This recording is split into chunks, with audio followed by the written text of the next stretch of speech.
Olá, tudo bem?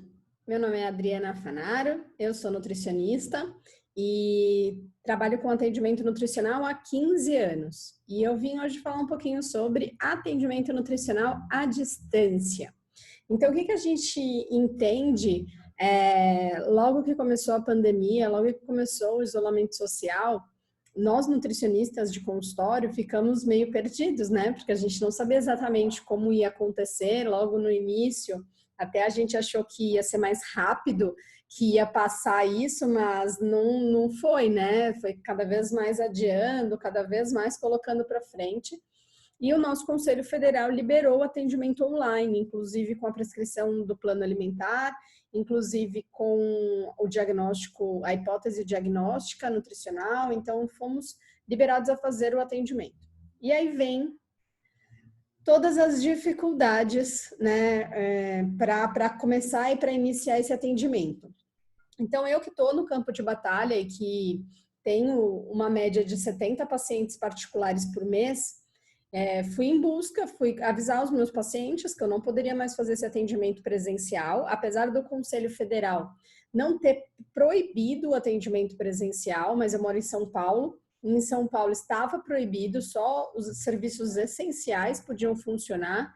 E aí eu acho que você precisa entender como funciona no seu local, né? Alguns locais já voltaram, estão fazendo atendimento parcial, e outros locais ainda está proibido. Então, eu quero que você entenda o seguinte: a proibição ou a permissão, ela não é do Conselho Federal, né? Nós estamos permitidos a atender online até o dia 31/8/2020. Então, até 31 de agosto, poderemos fazer o atendimento online. Mas a sua cidade, né, o governador, a prefeitura, precisa entender como está sendo aí. Como que aí para aí está sendo, né? Se vai fazer online, se não vai fazer online, como que vai entender aí? Se tem lugares que estão fazendo esse atendimento presencial com os devidos cuidados, e aí se aí na sua cidade já pode, tenta espaçar um pouquinho aí as consultas, né? Para não ficar aglomerada de pessoas, tá?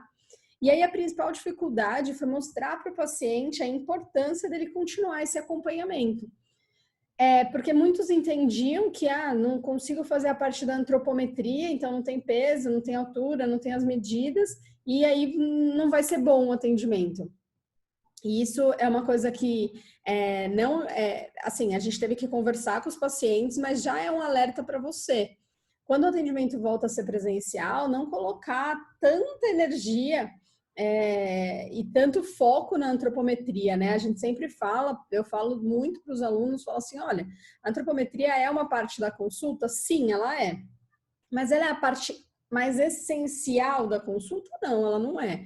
Então, tudo tem o seu peso, né? Então, vamos tentar não colocar mais peso do que a gente deve na antropometria, justamente porque se a gente tiver uma outra situação dessa, que não seja assim, que a gente não tenha, mas se vier a ter, que a gente possa continuar fazendo o atendimento online sem grandes preocupações. Então, essa foi a primeira coisa. E aí, como eu resolvi esse problema? Pedindo e falando para o paciente ter uma métrica, né? Então, o paciente podia ter uma métrica de medição, uma balança que ele tivesse em casa, mesmo que não fosse a balança igual do consultório, mas era uma métrica, uma roupa que estava mais apertada, foto. Então, tudo isso, acho que a gente pode ir levando em consideração para esse paciente, para que ele vá percebendo a evolução no caso de um emagrecimento, né? Ou mesmo o não ganho do peso. Então eu falo assim, nessa época não é interessante perder grande quantidade de peso, mas é interessante controlar o peso, né? O peso controlado é interessante. Então, a métrica primeiro para a antropometria, que eu acho que foi uma das principais dificuldades que a gente teve em relação ao atendimento nutricional à distância. Uma segunda coisa que é difícil é a chamada, né? Eu tenho feito pela chamada de vídeo do WhatsApp mesmo, então não tenho usado nenhum programa para não dificultar esse atendimento. Então eu faço uma chamada de vídeo com o próprio paciente ali, de vídeo, mas ele está na casa dele, né, gente? E aí ele estando na casa dele, é distração, é cachorro que sobe, é mãe que chama, é namorado que vem participar, e é pai que quer perguntar. Então, assim, eu vou te aconselhar fortemente a ter um nível a mais de paciência, se assim a gente pode dizer, um degrau a mais de paciência, porque é o natural. Né? Então, as pessoas realmente estão na casa delas, as pessoas realmente estão mais à vontade. Então, eu tive paciente que me levou para conhecer a cozinha, que me levou para conhecer a despensa. Então, você está ali, né? Eu tenho deixado até mais tempo o online do que no atendimento presencial. Por quê? Porque inclui tudo. Então, eu vou conversar com a minha mãe, como é aquela receita? O pai, desliga a televisão. Então, isso a gente não tem como fugir, tá? Não tem como fugir. Não adianta a gente ficar. Bom, eu não sou do lado onde a gente deve colocar um trilhão de coisas para o paciente, né? Um trilhão de regras, dizendo para ele, desligue todas as suas notificações, vá para um ambiente seguro e quieto. Eu acho que você acaba dificultando mais a consulta. Já tá chato ficar em casa, já tá cheio de regras, e aí você vai colocar mais regra ainda para esse paciente. Eu acho que isso não é interessante. Eu não faço, e o meu conselho é que você não faça, tá? Para deixar isso mais leve, né, gente? Para não deixar isso tão pesado, isso com uma carga tão grande de obrigações, de coisas que tem que se fazer, tá bom? Dito isso, então, a gente segue a consulta quase na mesma ordem que você faz o presencial. Então, faz aquelas primeiras perguntas da anamnese, né? Então, objetivo, pergunta se o paciente está com alguma queixa de dor de cabeça, tomando alguma medicação, porque agora os níveis de ansiedade aumentaram muito, níveis de depressão aumentaram muito, então, às vezes, o paciente acaba tomando uma medicação a mais. Intestino, se tem funcionado, a urina, né, coloração da urina, porque a água por incrível que pareça, é muito louco dizer isso, mas a água que as pessoas estão em casa, que em teoria teria que ser mais fácil, não é mais fácil. As pessoas esquecem de pegar, não levam a garrafinha perto do computador, ou ficam mais tempo na cama, e aí quando vê já não tá bebendo mais água. Então, acho que essa é uma das grandes dificuldades que as pessoas têm encontrado. É até engraçado, mas é isso. Encontrado dificuldade em beber água, encontrado dificuldade em fazer essa hidratação de uma forma correta, tá bom? Unha, cabelo, pele, se está muito ressecada. As mulheres precisamos perguntar sobre a menstruação. E um ponto que eu quero que você não se esqueça nas perguntas é sobre atividade física. Se tem conseguido fazer, nem que seja 10, 15 minutinhos em casa mesmo. Se tem se programado para ter esse tempo de exercício, sabe? Porque assim, gente, olha, eu vou falar uma coisa para vocês.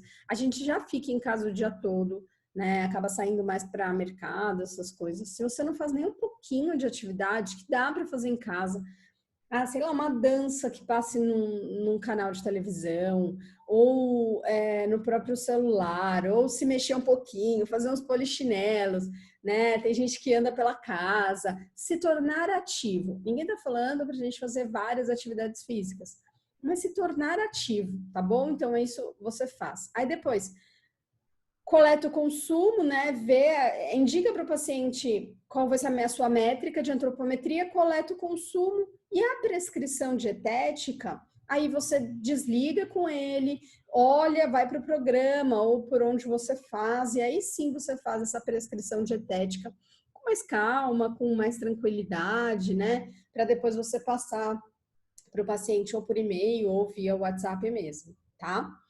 E aí, a importância de você dizer quando que vai ter esse retorno, quando que vocês vão poder se ver de novo. Então, essa é uma grande dificuldade, porque a gente acaba se perdendo, eu acho, um pouco na linha do tempo, né? É literal na linha do tempo, assim, porque passa muito rápido.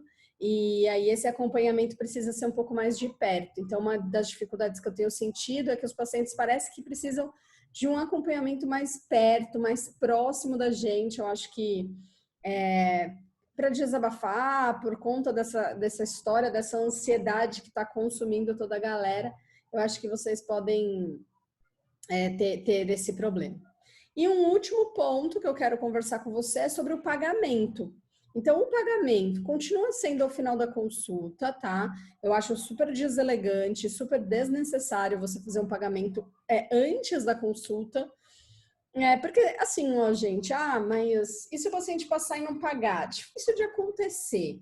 Ele pode até te enrolar um pouquinho uns dias, mas é difícil de acontecer. Agora, você imagina se você cobrar dele e acontecer alguma coisa com você e você quiser não atendê-lo, entende? Eu acho que agora você precisa necessariamente entender que você está ali de frente com ele, você é um empreendedor, não estamos